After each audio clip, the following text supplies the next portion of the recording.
Today's guest is Ben Oofana. Ben began his healing training at the age of 20 with Horace Dauke, one of the last surviving traditional doctors or medicine men of the Keanu tribe. For over 35 years, Ben has helped people heal heartbreak, attachment wounds, emotional trauma, and deep emotional pain.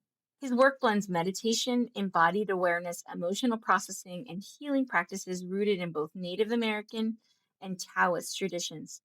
Through his work, Ben helps others build greater presence, resilience, and the capacity to love and be loved in a deeper way.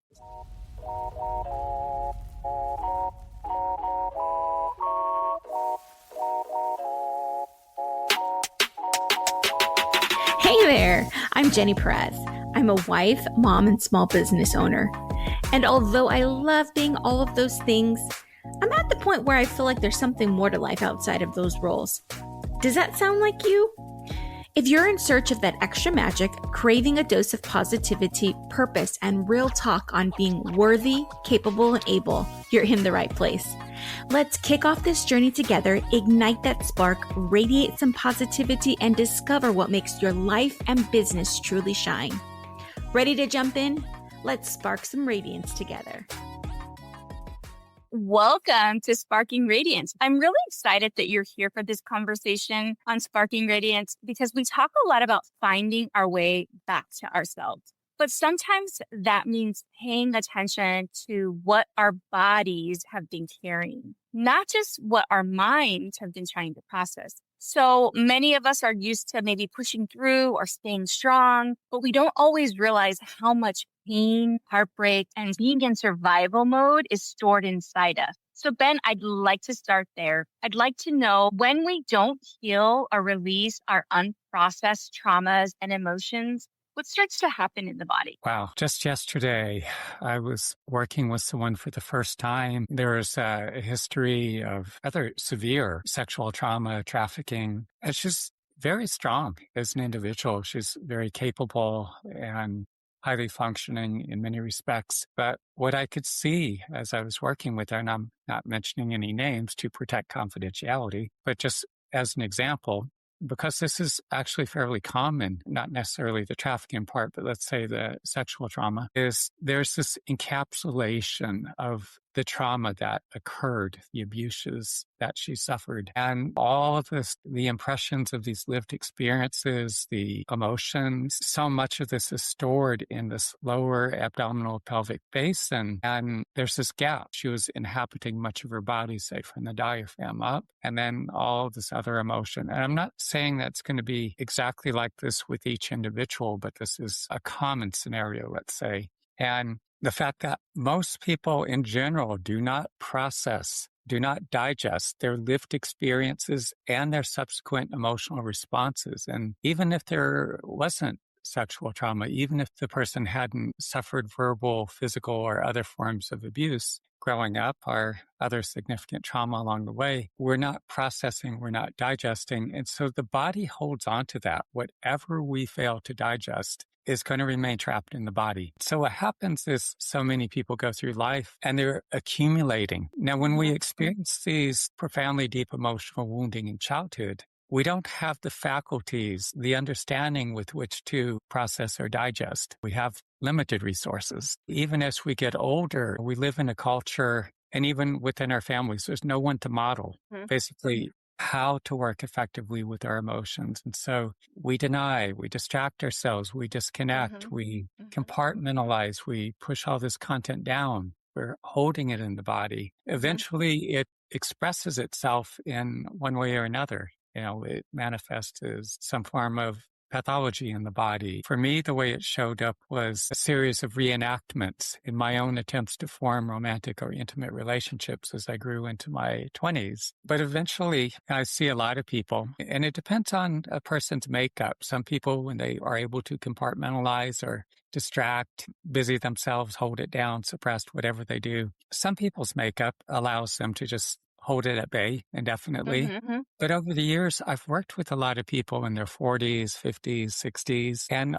our constitution weakens. We're not as strong or resilient. And so more of this will express itself through the bodies as we age. Some people earlier, some people sooner. In my case, I couldn't compartmentalize. I was engulfed by it. So for me, it was at times incapacitating. So I felt like I had no choice other than to just go into it, to just learn how to work effectively with those emotions. And I had gone into psychotherapy for a couple of years, and it was helpful to the extent I gained intellectual understanding of what I was dealing with. And psychotherapy is a crucial part of many of our healing journeys. And yet those patterns were persisting, and the excruciating, at times excruciating emotional pain that was consuming me. I taught myself how to dive into the depths of it. I would drop as deep as I could into the depths of what I was feeling, fully immersed in the sadness, the grief, loss, whatever was surfacing. And I would just keep breathing, sometimes for hours at an end, until at a certain point, I could feel it breaking open and coming out of my body in waves. That began the process of dismantling, of freeing myself from these patterns. It could show up in so many ways, because whether it's in our relationships, when we disconnect from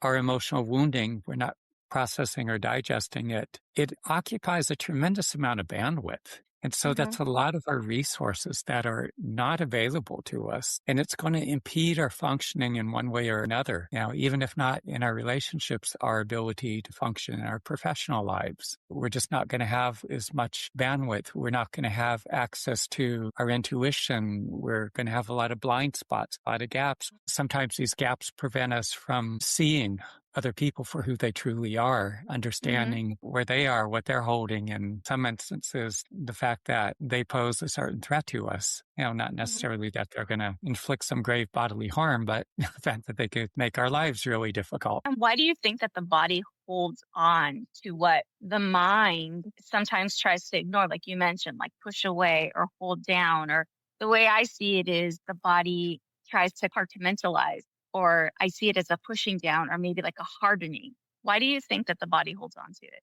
I know in some forms of spiritual practice, people try to take some of this painful emotion, the wounding they carry, and they try to project it outside of themselves. They either to breathe it out or to send light to it or whatever. But in doing so, it's akin to amputating parts of yourself. If you take the hard drive of a computer or an external drive, it holds all this content, this data, whether text, audio, visual files. And so our physical body operates in many respects like a hard drive. Part of our self, our being, our consciousness, or whatever you call it, registers that lived experience. And over the course of our lives, many of us, and it's on a continuum, some people experience much less, others of us, we experience far more, but we have these lived experiences of one form or another, and we internalize the events themselves, the impressions of those events, sometimes the other people involved, their mindsets or their attitudes towards us, any violence directed towards us, and that gets stored in our bodies. Plus, there's our emotional responses to that. Maybe there's more that's within my cognitive grasp as far as like why exactly the body holds on to it, but the fact that is it does. It holds on to all this. And so whatever we experience, our lived experiences, my training, like I spent years training with a traditional Native American doctor, actual medicine man from the Kiowa tribe. And so part of the training entails going out alone in the mountains to fast for 4 days a night with no food, no water, which I've gone dozens of times. I came down from the mountain about 6 weeks ago. And during this vision quest, especially on the fourth night, I'll feel this extraordinarily powerful presence descend into my body. And as that happens, there are times where it's like a near-death experience where portions of my life are flashing rapidly before my eyes, and I'm reliving those experiences. The vivid sensory impressions are coming flooding back into my awareness, all the emotions and thought processes that were going on at those times. It's all coming back. And when that first happened, it was early traumatic experience. And in many subsequent times, it was also traumatic events. And in many instances, these were events that I had either completely forgotten about or had a vague recollection of. But there were also times when I would be on the mountain and I would be reliving periods of my life that were not necessarily traumatic in any way. It was just our body holds on to a lot of these lived experiences. And I found that our systems have a need to digest what we have gone through, the lived experience and the emotions. And in doing so, for me, what I found is it just opened up a lot of additional bandwidth. Like I was more in touch, more aware. My sensitivity has increased. It's made me hugely empathic. So I'm around people. When I would be teaching classes on a weekly basis in New York City and then going up to Boston every other week, at the end of my classes, I'm seeing and I'm feeling simultaneously what kinds of issues they're dealing with, what resources they possess to cope with what's going on in their life, what emotions they're experiencing. So I'd be reading all this detail from the individual. And a lot of people would be shocked by my accuracy that I was able to pick up on all this detail. This is actually how I got much of my work. I would be scanning people's bodies and I'm picking up on a lot of information, a lot of things that they hadn't shared anything with me about it before. I'm seeing it, I'm feeling it, and many people elected to work with me individually because of that. Do you think that you would see a common trend, like in certain traumas and certain emotional pain experience where people would carry them in certain areas, like you mentioned before, the lower abdomen? Did you start to pick up on certain trends? This episode is brought to you by RGP Agency. If insurance has ever felt confusing or you're not sure where to start, that's more common than you think. We help simplify your health, life, and annuity options so you can actually understand your coverage and know what makes sense for you. Visit us at rgpagency.com to learn more. Now, back to the show. I do see trends as I work with different individuals. I'm just thinking a moment because it's pretty involved what's going on. And it could affect on multiple levels. For instance, the woman I worked with just yesterday, and there was so much of it stored. Primarily, the largest accumulation was from the lower abdominal and pelvic, all through that, I guess I would call it lower pelvic basin, from some issues with the low back, but also within the intestines and down into the pelvic perineum, all through that region.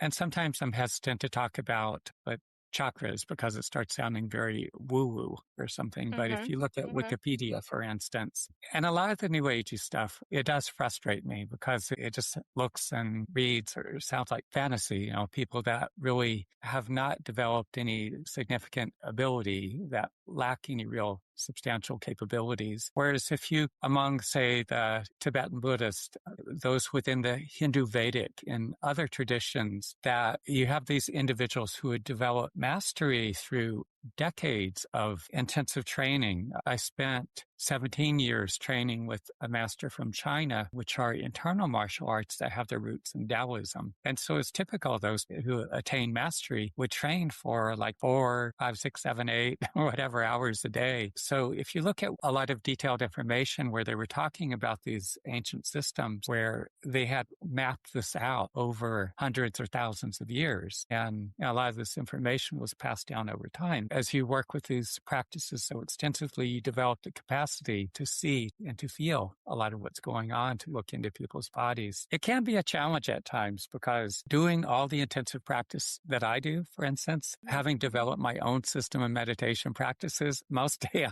I'm doing like 3 hours a day, and it's a huge commitment of time. But when you think of the amount of time that people spend staring at the idiot tube, which is my term for television. Scrolling, yeah. And Or scrolling, yeah. Scrolling, yeah, through their social feeds, Instagram, TikTok. That's an enormous amount of time. And it's often equals to the amount of time I spend doing meditation and Qigong practice, if not exceeds it by far for many people. From the time they wake up in the morning, they're scrolling. They're waiting in line at the supermarket. Or they're stuck in traffic. They're just... even sitting, think of how difficult, nowadays, sitting to see a doctor or have an appointment, where everyone is glued. Yeah. And so I see this as a far more productive use of time now, training with this Chinese master is within the Taoist lineages and practicing a discipline like Xingyi Quan and Bagua Zhang, and also training with a Native American doctor from the Kiowa tribe, a medicine man. But what I am drawn to is this idea of human potential, because I feel that so many of us are just only utilizing a very small degree of our capacity. We're only realizing a very small degree of our potential. And seeing these individuals, seeing firsthand and witnessing and hearing the accounts of many others, going back through the lineages, and a lot of this is documented. It was written down over the decades and centuries, whatever. But there are many accounts of those individuals because of all this intensive practice that would develop these extraordinary capabilities. And that's a lot of the emphasis for me as I work with people. Initially, as I began to work with someone, scanning their bodies, looking, I'm seeing, recognizing the emotional wounding they carry, the traumas they carried. And I could see how that's limiting them in their capacity. And so in working with them, indigenous healers work as conduits where we open up and we allow this presence to work through us to affect healing within the bodies and minds of those that we assist. But in the course of facilitating these sessions, initially I'm teaching them the system of meditation practices because this is going to do several things. It's going to teach them how to utilize their body's own innate healing intelligence, because it makes them more receptive to the work we do on the table. And also afterwards, I want each individual to be continuing to heal and to make progress and to go through this ongoing process of development. But in the main work that we do on the table, working as a conduit, I allow this presence to work through me. So whether they're carrying this emotional wounding, these traumas in their body, and this presence works with them to transform, transmute these traumatic, these adverse experiences that they're carrying, the impressions of such, and all the highly charged emotions attached to that have often they've carried for years, if not decades. So as they're digesting that, it's transforming it literally so that it becomes fuel for growth. And then it's like this new foundation is taking shape so that they have more resources available. I see them and it's like their range of motion is expanding. They're more highly capable, highly functioning in many different aspects of their lives. I see it as space. It's free. It's like they've cleaned out the garage. Yeah. The cleaning out, again, it's like I gave that analogy of the hard drive that comes in your computer. You have a limited capacity. And if a lot of that bandwidth is taken up by whether it's trauma, other adverse experiences, even the stress of a shitty job that you hate, that you keep going to day after day for years and decades, and you're under all that stress, and then you go home and you park your ass on the couch and you're stuffing yourself and you're staring at the idiot tube and you're scrolling and you don't ever process that. It just keeps building up in your body. So there's a lot of numbing, a lot of deadening, a lot of disconnect, and you lose touch with a lot of inner core being and a lot of resources. So I want to get people more connected up and digesting what they've lived through. When we're in our teens and our 20s, often we have this spark. We don't have the sense that you can't do this or that. We have this sense of possibility. So as we get older, the years go by, and if there's a lot of trauma that hits people earlier and that contraction and it stunts our development. But even if we haven't experienced quite so much adversity or trauma, to the extent that we do, and just the fact that there's emphasis on getting comfortable, avoiding the things that we don't want to deal with. And so whatever we avoid, whatever we don't deal with, and we end up accumulating all this residue in our bodies from everything we're not dealing with. And this is a big part of the reason I teach people. It's a big part of my work. What is it that needs to be dealt with? What are the core issues? Just face it, deal with it, because it's not going to magically disappear or go away. No. We need to be proactive. Yeah. And when you say that, I think for me, what I envision, to visualize it for the listeners, is I genuinely envision a garage. I envision bins, and there are many, if not millions, of things and feelings and emotions and experiences within those bins. So they can be encapsulated in a garage, in a bin, maybe in a cabinet, but it doesn't change the fact that they're still there. So I may not see them every day. I may not feel them every day, but they're still there. they're not going to change. And it's not until I open that bin and I realize what's in there, what I allow out when I clean out my garage or do the spring cleaning, when I deal or digest, as you say, what's in there, will it actually be released in the out? I don't know. I just keep getting the garage is what I'm thinking.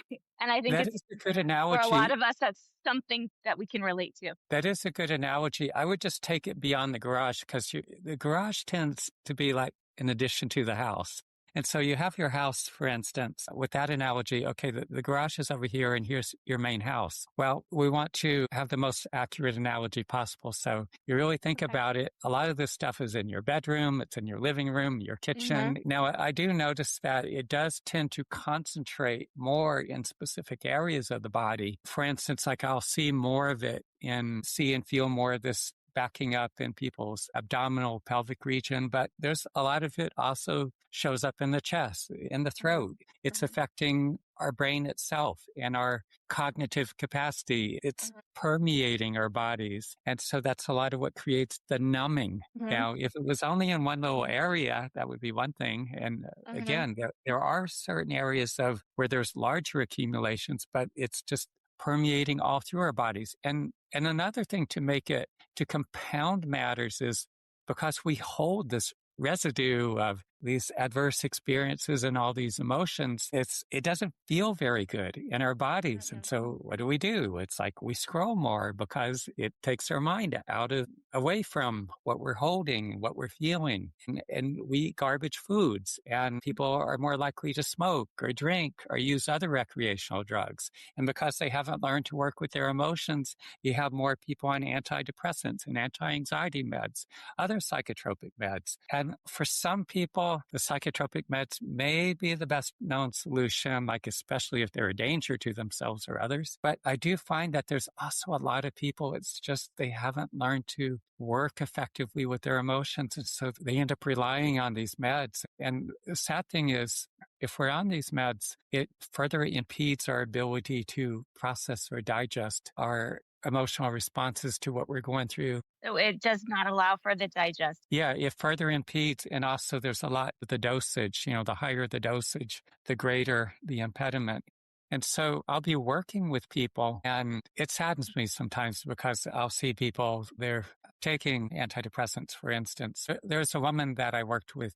She had breast and uterine cancer, and the sessions were helping to keep her in remission. But she was taking antidepressants for like 16 years, and there was this deadening in the abdominal area. It was so pronounced. And when I first started working with her, her personality felt like cardboard. And all these medications have side effects. If you're going to consider going on these medications, please look up the side effects and also learn to work with your emotions. This is so crucial, whether, reach out to me. Or there's maybe even some psychotherapists have a greater understanding as well of working effectively with one's own emotions, but not all therapists do. Some are much more adept at that than others. There's a lot we don't know about what are the long-term symptoms going forward 10, 20 years. And sometimes I feel like there are some people that say psychotropic meds may be the best known solution for some individuals. So I want to take this case by case, each person individually. But even just starting out, because I will say that I think with myself included, the listeners of this podcast are turning back to themselves and turning inward. We are in the beginning stages of understanding the effects of the trauma. And like you mentioned before, it happens in your later years, your 40s, 50s, 60s. And with that turning in, what are some practical first steps people can take when they have known for maybe in their 20s and 30s they were suppressing or numbing, but they're ready to face what they've been holding onto or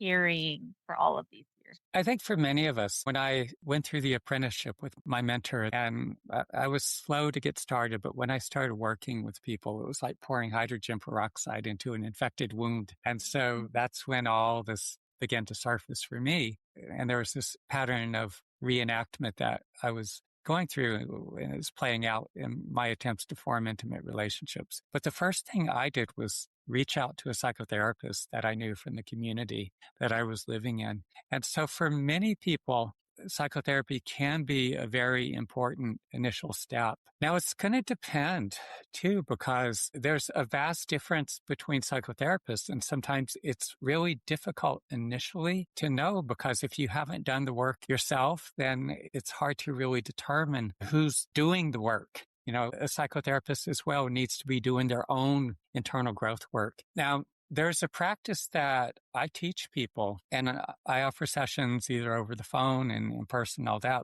But let me describe the practice, is that we're all facing challenges of one form or another in our life. And there's just a lot of day-to-day things that happen that impact us. And if you could take whatever's going on, whatever is affecting you, and you acknowledge it, that's the first step. Second, what do you feel in response to it? Are you feeling sadness, insecurity, vulnerability, just uncertainty, anger, frustration? There's a broad range of feelings. And you could also work with more pleasurable feelings, like feelings of love or enjoyment. So again, what's happening? What do you feel in response to it? Two, where are these feelings situated in your body? Are they up in your throat, down in your abdomen? Are they situated somewhere deep within your chest? Bring as much awareness as you can to where these emotions are situated. And as you do, center your awareness in the depths of what you're feeling. You want to breathe all the way down to your abdomen, very slow, filling up your lungs. Your abdomen actually expands, then your chest cavity. Hold your breath briefly, and then exhale all the way out, very slow. As you get to the bottom of the exhalation, pause again briefly.